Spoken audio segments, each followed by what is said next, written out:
두 명의 아비야. 오늘 말씀에는 여로보암과 르호보암에 관한 말씀이 기록되어 있습니다. 여로보암은 북쪽 이스라엘의 초대 왕이고 르호보암은 솔로몬 왕의 아들입니다.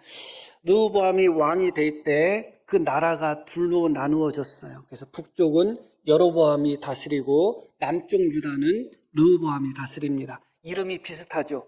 이름이 비슷하고 뜻도 비슷해요. 여로보암의 뜻은 백성을 많게 한다, 증가시킨다 그런 뜻이 있고, 르호보암의 뜻은 백성을 크게 생각한다, 크게 만든다 그런 뜻이 있어요. 그러니까 왕으로서는 참 좋은 이름이에요. 그렇죠? 백성을 크게 만들고 백성을 증가시킨다는 이름이니까 왕으로서는 그것보다 더 좋은 이름이 없겠다 하는 생각이 듭니다. 여하튼 여로보암과 르호보암은 그 이름 자체가 비슷하고 뜻도 비슷한 뜻을 갖고 있습니다. 그런데 그들의 모습을 보면 또 하나님을 떠난 모습도 비슷합니다. 여로보암은 이스라엘의 초대 왕으로서 다윗 왕을 닮아가는 정말 좋은 왕이 됐어야 되는데 그러지 않고 하나님을 온전히 섬기지 않고 하나님을 배반하는 그런 모습을 보였습니다. 한마디로 여로보암에 대해서 9절에 이렇게 말씀이 나옵니다. 내 이전 사람들보다 더 악을 행하고 가서 너를 위하여 다른 신을 만들며 우상을 부어 만들어 나를 노엽게 하고 나를 내 등 뒤에 버렸다. 이렇게 말씀이 나옵니다. 여로보암을 왕으로 삼으신 하나님, 그러면서 여로보암에게 내가 하나님을 잘 섬기면 너의 왕조가 영원히 갈 것이라는 그런 약속을 주셨는데 여로보암은 바로 그 하나님을 자기 등 뒤로 버렸다. 그렇게 말씀이 나옵니다. 금송아지를 만들며 이것이 하나님이라 하며 이스라엘 백성들로 하여금 하나님을 떠나 우상을 섬기는 데 있어서 앞장섰던 왕이 여로보암입니다. 아주 악한 왕이죠.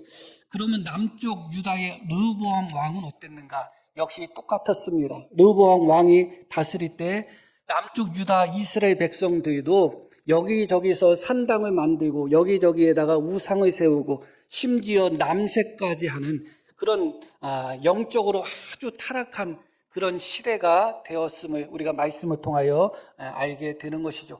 여로보암이나 르호보암이나 하나님 앞에 온전한 모습이 아니었습니다. 하나님 앞에 믿음을 지키며 이스라엘 백성과 남유다의 왕으로서 정말 충성된 모습을 보였으면 하나님께서 귀한 복을 베푸셨을 텐데 여로보암이나 르호보암이나 하나님을 떠나고 백성들로 하여금 악을 행하게 한 것은 분명합니다. 16절 말씀을 보겠습니다.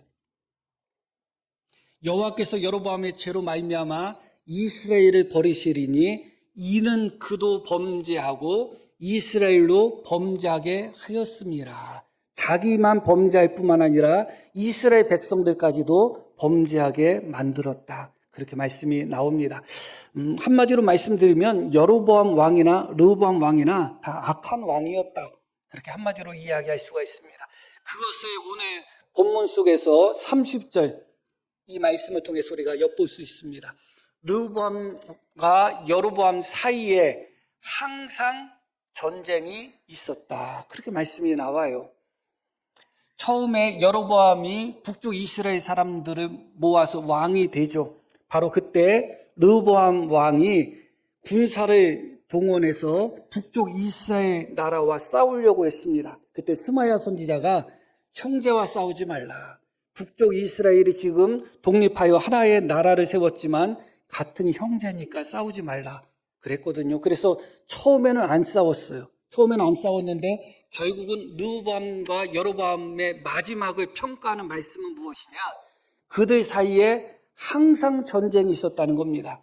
북쪽도 우상을 섬기는 데 있어서 열심이고 남쪽도 우상을 섬기는 데 있어서 열심이고 그러면서 하나님을 떠나서 우상을 열심히 섬기면서 같은 형제끼리 남과 북 사이에 항상 전쟁이 있었다는 겁니다. 항상 싸움이 있었다는 거예요.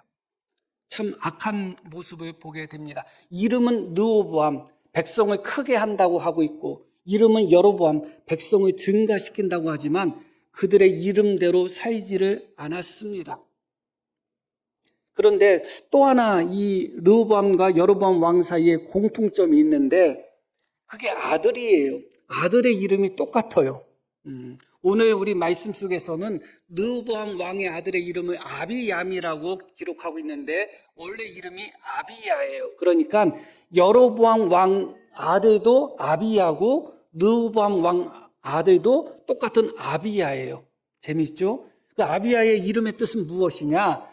여호와는 나의 아버지다, 그런 뜻이에요. 그러니까 여로보암이 자기의 아들의 이름을 아비야라고 지을 때 여로보암의 신앙이 거기에서 표현된 거예요. 여호와 하나님이 나의 아버지다, 그런 이름의 뜻을 가진 아들의 이름을 지은 거죠. 르호보암 왕도 마찬가지예요. 그의 아들의 이름을 똑같이 아비야라고 지었습니다. 하나님을 떠난 왕들이었지만 그들이 처음부터 하나님을 떠난 것은 아니었죠. 그들이 아들을 낳았을 때 그 아들의 이름을 여호와는 나의 아버지라는 이름의 뜻을 가진 아비야라고 지은 것을 보았을 때 그때는 하나님을 잘 섬기지 않았을까, 우리가 그렇게 추측은 하게 됩니다. 여하튼 두 명의 아들이 다 아비야라는 동일한 이름을 갖고 있었다. 그런데 우리가 먼저 첫 번째 여로보암의 왕 아들 아비야에 대해서 먼저 살펴보려고 합니다. 여로보암 왕에게 아비야라는 아들이 있었는데 병들었습니다. 아마 죽을 병이 걸린 것 같아요.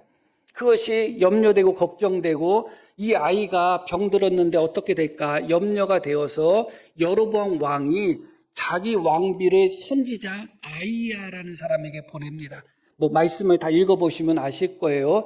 보내면서 이 아이가 어떻게 될 것인지 물어보라고 합니다. 그런데 변장하고 가라고 시켜요. 왜냐하면 아이야 선지자와 여로보암은 원래 관계가 있거든요. 여로보암이 왕이 될 것을 예언한 선지자가 아이야 선지자예요. 그런데 여로보암은 그 아이야 선지자와 단절된 삶을 살았거든요. 하나님을 떠났기 때문에 선지자와 단절된 삶을 산 거예요. 그렇기 때문에 도둑이 제발 저린다고 자기 아내에게 여로보암의 아내인 것이 들키지 않도록 변장해서 가라고 합니다. 그래서 이 여로보암의 아내가 자기 병들어 죽어가는 아들이 어떻게 될까 걱정하고 또 궁금한 마음으로 자기 남편의 명을 받아서 아이야를 찾아갑니다. 그런데 아이야는 눈이 멀어 있는 상태예요. 그런데 하나님께서 다 말씀해 주셨어요. 그래서 여로보암 왕의 아내가 변장하고 갔는데 들어오자마자 문소리가 나자마자 발자국 소리가 나자마자 이 아이야가 여로보암의 아내여 그렇게 얘기해 버리는 거예요. 어찌 내가 무엇 때문에 다른 사람인 것처럼 그렇게 변장하고 왔느냐 그렇게 이야기합니다. 그러면서 내가 너에게 흉한 말을 전하겠다 그렇게 이야기합니다. 그 흉한 말을 전하겠다는 것이 결국은 그 아들이 죽을 것이라고 우리는 예상하지만 그 아들이 죽는 것은 별거 아닌 문제예요. 진짜 흉한 것은 뭐냐면 여로보암 왕이 하나님의 은혜를 잊어버리고 하나님을 온전히 섬기지 못했기 때문에 하나님을 등 뒤에 버리는 그런 악한 짓을 했기 때문에 여로보암 왕의 가문 자체를 완전히 하나님이 심판하고 멸망시켜 버리시겠다고 말씀하는 겁니다. 멸망지화를 시켜버리겠다는 거죠. 거름떨미 아주 똥오줌 같은 것이 눈앞에 있을 때 그것을 쓸어버리는 것처럼 그렇게 여로보암의 집을 완전히 끊어버리고 멸망시키겠다. 그러니까 아들 한 명이 살고 죽고는 큰 문제가 아니에요. 어떻게 보면 집안 전체가 완전히 멸망할 수밖에 없는 그런 상태인 것이죠. 그러고 나아가서 장차 이스라엘 민족 전체도 멸망시킬 것이라고 하나님이 말씀하고 있는 거죠. 왜냐하면 읽으신 말씀처럼 여로보암이 자기만 악한 길로 걸어갔을 뿐만 아니라 이스라엘 백성들도 악한 길로 가도록 만들었기 때문에 여로보암뿐만 아니라 이스라엘 백성도 장차 심판할 것을 말씀합니다. 그러면서 그 병든 아이에 대해서 무엇이라고 이야기하냐면 그 아이는 죽을 것이다. 근데 언제 죽을 거냐? 내 발걸음이 성읍에 도착하는 순간, 더 자세히 말하면 내가 너의 집에 들어가는 바로 그 순간에 너희 아들이 죽을 거라는 것입니다. 자, 한번 13절 말씀 한번 볼게요. 온 이스라엘이 그를 위하여 슬퍼하며 장사하려니와 여로보암을 12절 봅니다. 너는 일어나 내 집으로 가라. 내 발이 성읍에 들어갈 때에 그 아이가 죽을 것이다. 17절 말씀도 봅니다. 여로보암의 아내가 일어나 디르사로 돌아가서 집 문지방에 이를 때에 그 아이가 죽었다. 너무 슬픈 장면이에요. 정말 슬픈 장면이에요. 아이의 마지막을 보지 못했습니다. 그리고 선지자 아이야는 무엇이라고 이야기하냐면 내가 성문에 이를 때, 내가 너의 집에 도착할 때 그 아이가 죽을 거라는 겁니다. 그러면 어떻게 해야 될까요? 어머니의 마음으로서 서둘러 가야 될까요? 서둘러 가도 소용없어요. 얼마나 빨리 가느냐의 문제가 아니에요. 이 여인이 자기 집에 도착하는 그 순간에 아이가 죽을 거라는 겁니다. 이 여인과 선지자가 있었던 곳 사이 거리는 한 40-50km 정도 됩니다. 그러니까 열심히 가면 하루 정도 걸리는 그런 거리라고 할 수가 있겠죠. 그 거리를 가면서 여로보암의 아내는 여러 가지 생각을 많이 했을 것입니다. 내가 빨리 가면 내 아들이 죽는 모습을 지켜볼 수 있을까? 지켜볼 수 없어요. 아무리 빨리 가도 소용없습니다. 왜냐하면 내 발이 성문에 이를 때, 내 발이 집 문 앞에 이를 때 그때 죽기 때문에 그래요. 시간의 문제가 아니에요. 그러면 어떤 마음도 들겠어요? 내가 천천히 가면, 내가 안 가면 내 아들이 혹시 죽지 않을 수도 있지 않을까? 그것도 부질없는 생각입니다. 이제 이 여인에게서 시간은 부질없습니다. 무엇을 변화시킬 수 있는 시간은 지났습니다. 돌이킬 수 있는 시간도 지났습니다. 회복할 수 있는 시간도 지났고 무엇을 새롭게 이루고 창조할 수 있는 시간도 지났습니다. 빨리 가도 소용없고 천천히 가도 소용없습니다. 그 여인이 언제 도착하든 그 여인이 도착하는 바로 그 순간에 아들은 죽는 겁니다. 아들의 마지막을 이 여인은 보지를 못할 것입니다. 여인의 아픈 심정이 조금은 느껴집니다. 그런데 여기서 아이러니한 부분이 있습니다. 이렇게 말씀을 합니다. 하나님의 말씀을 아이야가 전하면서 13절 말씀 봅니다.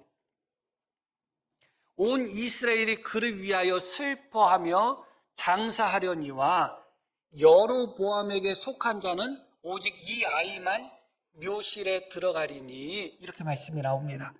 멸문지하가 될 때 여로보암 집안이 전체가 다 멸망한다고 말씀드렸잖아요. 다 비참하게 죽는다는 거예요. 장례를 치를 수 있는 사람이 아무도 없다는 거예요. 그런데 여로보암에게 속한 모든 사람 중에 이 아이만 온 이스라엘 백성들이 애국하고 슬퍼하는 가운데 그렇게 장례를 치르게 될 거라는 겁니다. 어떻게 보면 이 아이가 가장 먼저 죽는 것이 슬프기도 하지만 그래도 이 아이는 다른 여로보암에게 속한 자식이나 가족들에 비해서 어떻게 보면 마지막이 그래도 행복한 아이라고 할 수가 있죠.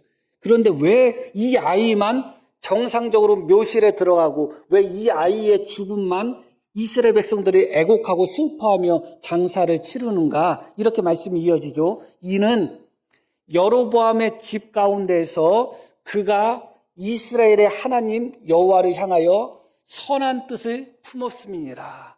여로보암의 모든 사람들 중에 속해 있는 모든 사람들 중에 이 아이 하나만 하나님을 향하여 선한 뜻을 품고 있었다.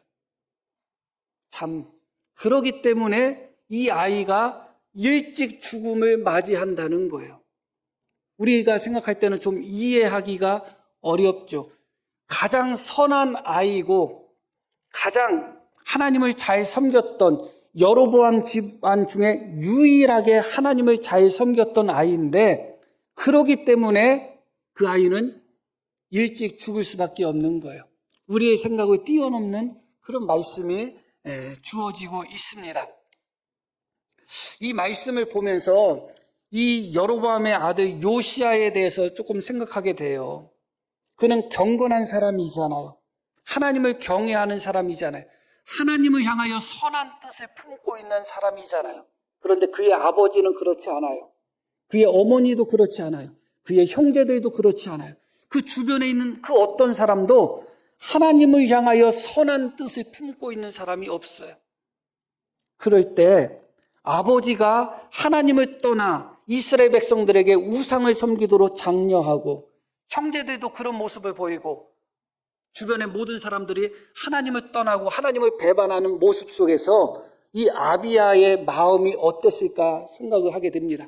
그의 마음은 하나님을 향하여 선한 뜻을 품고 있고 내가 하나님을 위해서 무엇이라도 좀 바꿔보든지 새롭게 하든지 하고 싶은 마음이 드는데 아버지부터 모든 사람들이 다 하나님을 향하여 등을 돌리고 있는 거예요. 바로 그 순간에 엎친 데 덮쳤다고 표현할 수 있을까요? 이 아비야가 병까지 걸린 거예요.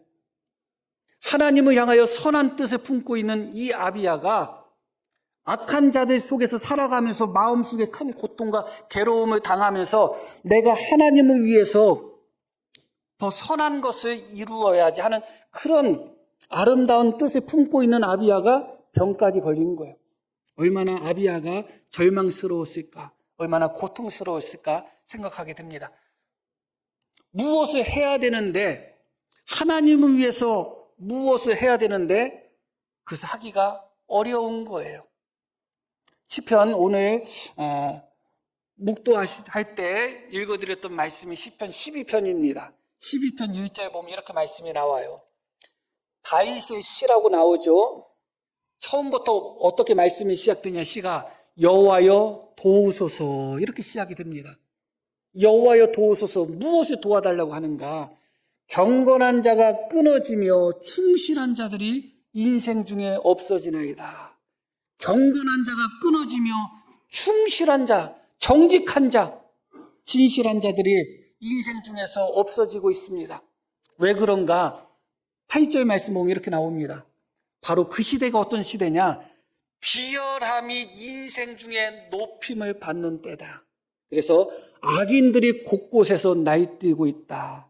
그래서 정작 비열한 자가 높임을 받고 비열하게 사는 자가 승리하고 비열하게 사는 자가 성공하는 그런 시대예요. 그러다 보니까 악인들이 곳곳에서 날뛰고 있고 정작 경건한 자, 의로운 자, 정직한 자들은 끊어지고 사라지고 수밖에 없는 그런 시대예요. 그래서 다윗은 하나님을 향하여 처음 외치는 것이 뭐예요? 여호와여 도우소서. 나쁜 사람들 속에서 선한 사람은 좀 적응하기가 어려워요. 살아가기가 어려워요. 선한 사람들 속에서 선한 사람들 사는 것은 괜찮고 선하고 정직하고 경건한 사람들 속에서 악한 사람은 잘 적응해요. 그런데 악인들 속에서 의로운 자, 정직한 자, 경건한 자는 살아가기가 어려워요. 살아가기 어려워. 너무 고통스럽고 괴로운 거예요. 그런데 무엇을 할 수 있는 방법이 없어요. 곳곳에서 악인들이 날뛰고 있고 정직한 자가 승리하고 정직한 자가 성공하는 것이 아니라 비열한 자가 인생 중에 높임을 받는 시대가 되었기 때문에 그런 것이죠. 아비야의 마음, 아비야의 상황이 그런 상황이 아니었을까 생각하게 됩니다. 그런데 아비야에게 있어서 더 절망은 그렇게 악한 자, 그렇게 비열한 자, 하나님을 떠난 자들이 다른 사람이 아니라 자기 아버지, 자기 형제, 자기 가족들이에요. 얼마나 아비야에게 있어서 이것이 더 큰 고통으로 다가왔을까를 생각하게 되는 것입니다. 저는 목사잖아요. 주변에 그러니까 이제 목사님들이 많죠. 그리고 뭐 성도님들 그렇죠, 사실은. 그런데 못된 목사들도 있거든요. 근데 못된 목사들이 대체로 잘 나가. 비열한 짓을 하고 야비한 짓을 하고 못된 짓을 하는데 잘 먹혀. 그게 잘 먹혀요. 그런 모습을 지켜볼 때 왜 더 고통스러운가? 믿지 않는 자들 속에서 그런 모습을 보면 믿지 않는 사람이니까 생각할 텐데, 성도들에게서 그런 모습을 보면 그래도 성도니까 할 텐데, 목회자들 속에서 그런 모습을 보면 더 고통스러운 거예요. 더 고통스러운 거예요. 가까이에서 그런 일을 목격하게 되면 더 괴롭죠. 아비야는 여로보암 집안 중에서 유일하게 경건한 사람이었습니다. 하나님을 향하여 유일하게 선한 뜻을 품은 사람이었지만 그는 요절할 수밖에 없었어요. 그 선한 뜻을 펼치지를 못했어요. 무엇 때문에 펼치지 못했느냐? 그의 아버지, 그의 가족들의 악함으로 말미암아 모두 다 하나님을 떠난 비열함이 인생 중에 높아지고 악인들이 곳곳에서 뛰어노는 그 상황 속에서 아비야의 선한 뜻, 하나님을 향한 선한 마음과 경건함은 열매 맺지 못하고 일찍 세상을 떠날 수밖에 없었던 거죠. 그러나 그것이 하나님은 오히려 아비야를 향한 하나님의 은혜라고 말씀하고 계시는 것이죠. 그 시대는 어떤 시대였는가? 결국은 아비야가 변화시킬 수 없는 시대였던 거예요. 그렇기 때문에 하나님은 아비야를 일찍 데려가신 것입니다.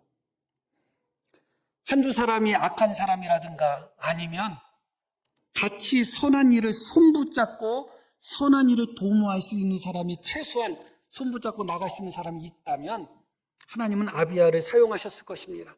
그러나 아비야와 손잡고 함께 여호와를 향하고 하나님을 향한 선한 뜻을 펼칠 수 있는 사람이 아무도 없어요. 유일하게 아비야 홀로만 경건한 사람인 것입니다. 결국 그를 하나님은 데려가시고 그것이 아비야가 하나님을 잘 섬기게 된 것에 대한 하나의 상이다. 그런 식으로 오늘 말씀이 이어지고 있습니다. 이어지는 말씀 속에서는 또 르호보암의 아들을 보게 됩니다. 르호보암의 아들의 이름도 똑같이 아비야예요. 오늘 말씀 속에서는 아비얌이라고 기록되어 있는데 똑같은 아비야입니다. 자, 열왕기상 15장으로 한번 가볼게요. 아비야를 의미해요. 아비얌이 그의 아버지는 르호보암이에요. 그의 아버지가 이미 행한 모든 죄를 행하고 그의 마음이 그의 조상 다윗의 마음과 같지 아니하여 그의 하나님 여호와 앞에 온전하지 못하였다. 똑같은 이름을 가진 아비야. 여로보암의 아들은 아버지는 악한 자지만 여로보암의 아들은 아비야, 그 아비야는 하나님을 향하여 선한 뜻을 품고 있는 경건한 사람이었어요. 그런데 르호보암의 아들 아비야는 자기 아버지와 똑같이 하나님을 향하여 모든 죄를 범했을 뿐만 아니라 그 마음이 다윗과 같지 아니하고 하나님을 떠났고 그 하나님 여호와 앞에 온전하지 못했다는 거예요. 그런데 이 아비야, 르호보암의 아들의 아비야는 왕이 되었어요. 여로보암 왕 아들 아비야는 하나님을 향하여 선한 뜻을 품었던 그는 가장 일찍 죽었는데 자기 아버지와 똑같이 악한 길을 걸어갔던 아비야는 르호보암 왕의 아들 아비야는 왕이 되었습니다. 이어지는 말씀도 볼게요. 그의 하나님 여호와께서 왜 왕이 되었는가? 다윗을 위하여 예루살렘에서 그에게 등불을 주시되 그의 아들을 세워 뒤를 잇게 하사 예루살렘을 견고하게 하셨다. 그의 아들을 세워 뒤를 잇게 했다. 그러니까 아비야는 자기가 왕이 되었을 뿐만 아니라 아들이 이어서 또 왕이 됩니다. 그 아들이 누구냐? 유명한 아사왕이에요. 이 아사왕은 다윗처럼 하나님을 경건하게 정직하게 잘 섬긴 왕이라고 첫 번째로 인정받은 왕이에요. 솔로몬도 인정받지 못했고 르호보암도 인정받지 못했는데 또 아비야도 인정받지 못했는데 그 아들 아사는 다윗처럼 경건하고 정직하게 하나님을 섬긴 왕으로 인정받은 사람이 아사예요. 이 아비야에게는 그런 경건하고 정직한 왕이 아들로서 태어났다는 거예요. 하나님이 그렇게 해주셨다는 거예요. 왜 해주셨는가?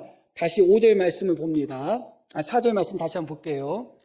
그의 하나님 여호와께서 다윗을 위하여 이렇게 말씀이 나오죠. 다윗을 위하여 예루살렘에서 그에게 등불을 주셨다. 그렇게 말씀이 나옵니다. 3절 말씀도 볼게요. 아비암이 그의 아버지가 이미 행한 모든 죄를 행했다. 아비암은 지금 누구를 닮았다는 거예요? 아버지를 닮았다는 거예요. 아버지 르호보암을 닮아서 아버지가 행한 모든 죄들을 행하고 그의 마음이 그의 조상, 이 다윗은 증조 할아버지가 돼요. 그의 조상 다윗의 마음과 같지 않았다. 이 아비야는 누구를 본받은 거예요? 다윗을 본받아야 되는데 다윗을 본받지 않고 아버지 르호보암을 본받았어요. 그런데 정작 다윗을 본받지 않은 이 아비야가 정작 다윗 때문에 하나님께서 그에게 빚을 주시고 그에게 왕의 자리를 주시고 그에게 뒤를 이을 후사를 주셨다는 거예요. 이 아비야가 다윗 왕을 본받았기 때문에 다윗 왕을 따라 살았기 때문에 하나님께서 아비야에게 복을 주시고 그의 뒤를 이을 후사를 주셨다가 아니에요. 아비야는 다윗 때문에 복을 받았고 다윗 때문에 자기 뒤를 이을 후사를 얻었는데 정작 아비야는 그 다윗의 길을 따라가지 않았어요. 다윗의 본을 받지를 않았어요. 그래서 엄밀히 따지면 아비야는 다윗으로 인해서 복을 받으면 안 돼. 왜냐하면 아비야가 다윗처럼 살았다면 다윗으로 인하여 복을 받아야 되는데 아비야는 다윗을 본받지 않았거든요. 그런데 정작 자기가 본받지 않은 다윗 때문에 아비야는 하나님 앞에 은혜를 누렸다는 거죠. 어떻게 보면 이게 예수님을 믿는 우리에게 또 어떻게 보면 하나의 또 교훈이 되지 않나? 또 그런 생각을 하게 돼요. 그리스도인이라는 것은 결국은 예수님을 따라가는 사람, 예수님을 본받는 사람이란 뜻이잖아요. 그게 그리스도인이죠. 예수님께 속한 자라는 거죠. 이스라엘의 왕들이 다윗을 본받아야 되는 것처럼 그리스도인들은 예수님을 본받아야 되는 거죠. 예수님의 마음을 품어야 되는 거죠. 그런데 실제로 우리는 예수님을 본받지 않습니다. 예수님으로 말미암아 우리가 본받지 않는 예수님으로 말미암아 우리는 구원을 받은 거예요. 우리가 예수님을 본받고 예수님을 잘 믿어서 구원받았나요? 그렇지 않잖아요. 정작 우리는 예수님이 우리를 구원하셨음에도 불구하고 예수님을 본받아서가 아니야. 그것을 우리는 은혜라고 이야기하는 것이죠. 아비야도 마찬가지입니다. 자기가 따라가지 않은, 자기가 본받지 않은 다윗으로 말미암아 아비야는 그 뒤를 이어가는 그런 복을 누리는 거죠. 두 명의 아비야가 있는데 너무 다른 길을 걸어가고 있어요. 아비야만 놓고 보면 여로보암 왕의 아들 아비야가 경건하고 의로운 사람이에요. 그러나 그는 경건하고 의롭고 하나님을 향하여 선한 뜻을 품고 있었지만 그냥 요절하고 말았습니다.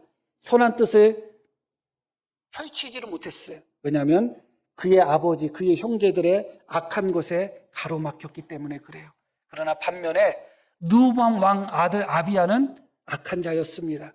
그럼에도 불구하고 그가 본받지 않았던 그 조상 중에 한 명인 다윗으로 말미암아 하나님은 르호보암 왕 아들 아비야에게 뒤를 이을 정말 귀한 후사를 허락하여 주신 것을 보게 되는 것이죠. 열왕기상 11장 36절의 말씀 한번 보겠습니다.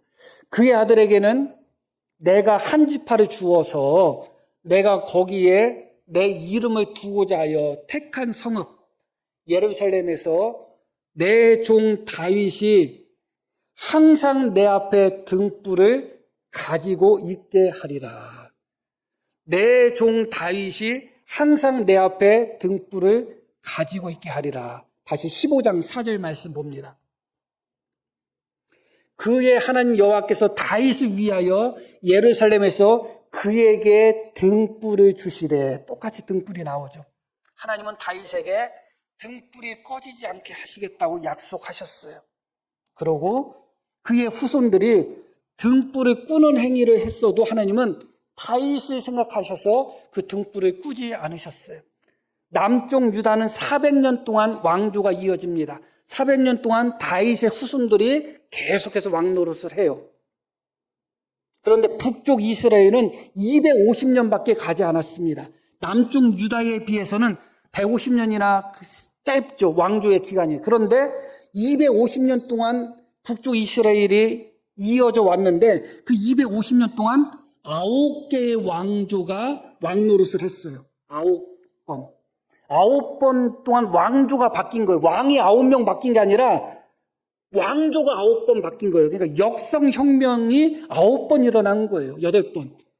다 한 번, 두 번 왕노릇 하다가 다 살해당하고 다 배반당하고 북쪽 이스라엘은 다 그렇게 망합니다. 그런데 남쪽 유다는 왕들이 하나님을 떠나고 버린 모습이 있다 할지라도 하나님이 다윗에게 주시겠다고 약속한 등불을 끄지 않으셨어요. 그러나 결국 마지막엔 꺼지었죠.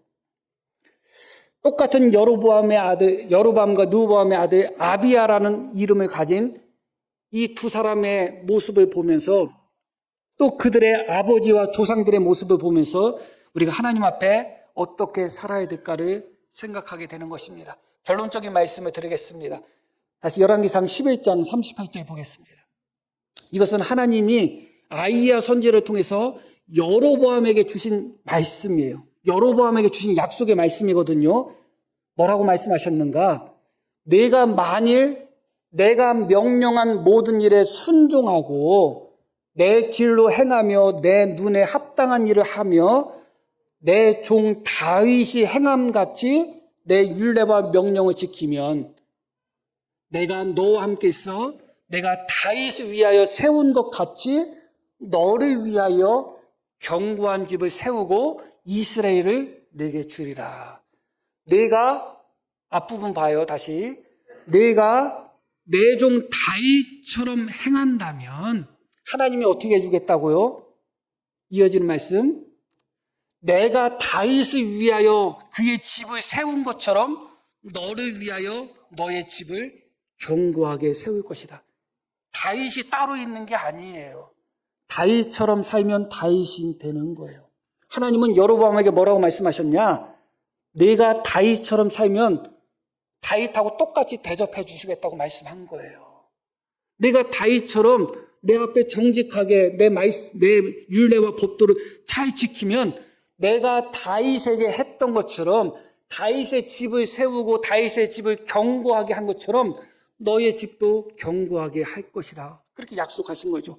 여로보암이 다윗 왕처럼 하나님을 섬겼다면 아비야가 얼마나 큰 꿈을 하나님을 향한 얼마나 선한 꿈을 펼쳤을까 그런 상상을 하게 됩니다. 그러나 여로보암은 다윗처럼 행하지 않았습니다.